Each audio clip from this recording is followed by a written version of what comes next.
Hello everyone and welcome to the special session Technology in My Kitchen.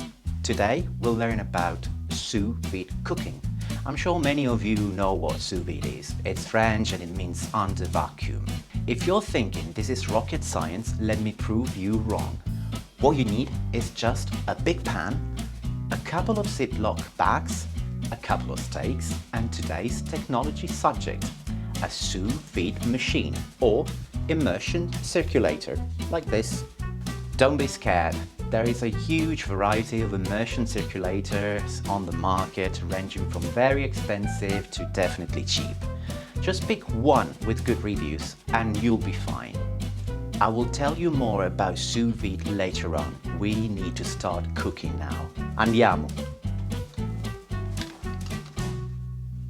First of all, fill a big pan with water. Then season the steaks with salt and pepper. You can also use a seasoning mix or garlic powder or some herbs like rosemary or thyme. Season both sides of the steaks. Place each steak in a separate bag.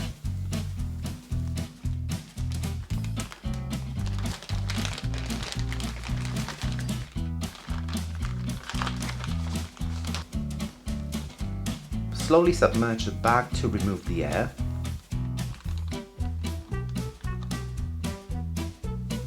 And before the water reaches the rim, seal the bag.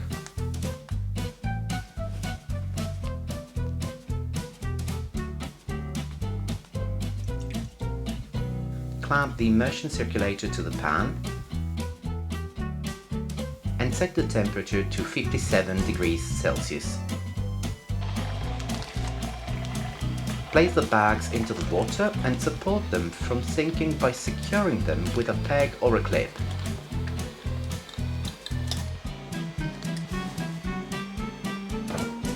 If the bags float, use a mug to keep them at the bottom of the pan.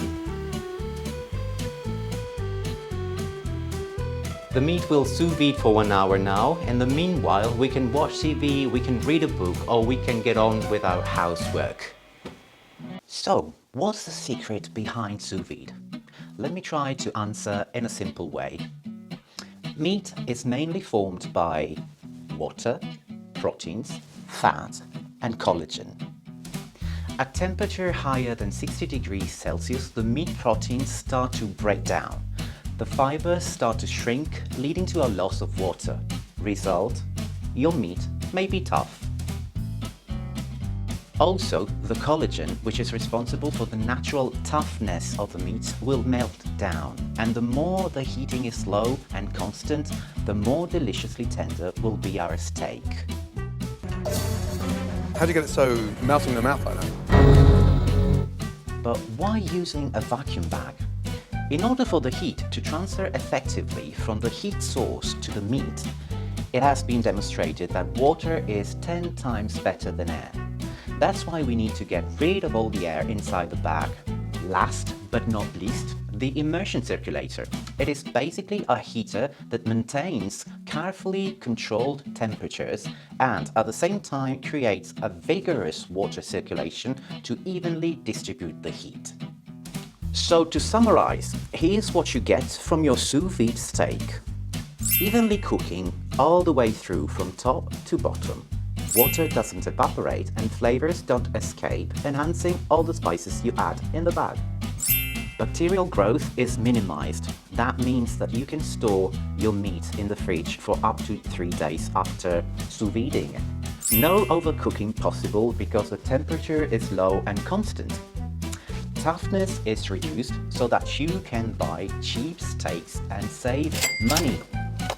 There's just one thing you won't be able to achieve with this method, the caramelized coat. But I can tell you how to do it anyway in...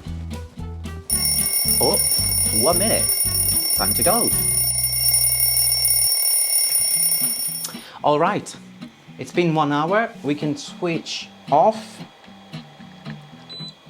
But before we take the meat out of the pan, we have to get a frying pan nice and hot on the hob. Let's take the bags out of the pan. As you can see, the meat doesn't look very appealing at the moment.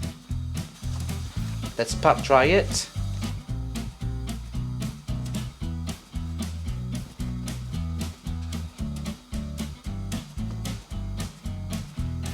It's very soft, very, very soft.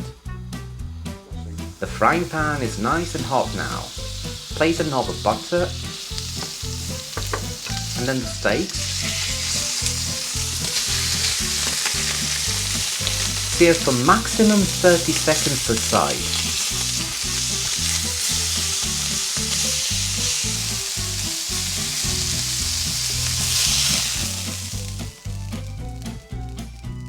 That's great.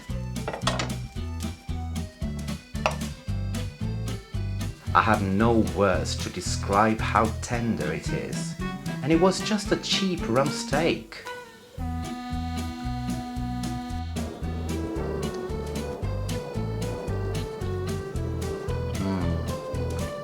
It's tender and juicy. Very good. Alla prossima. Ciao.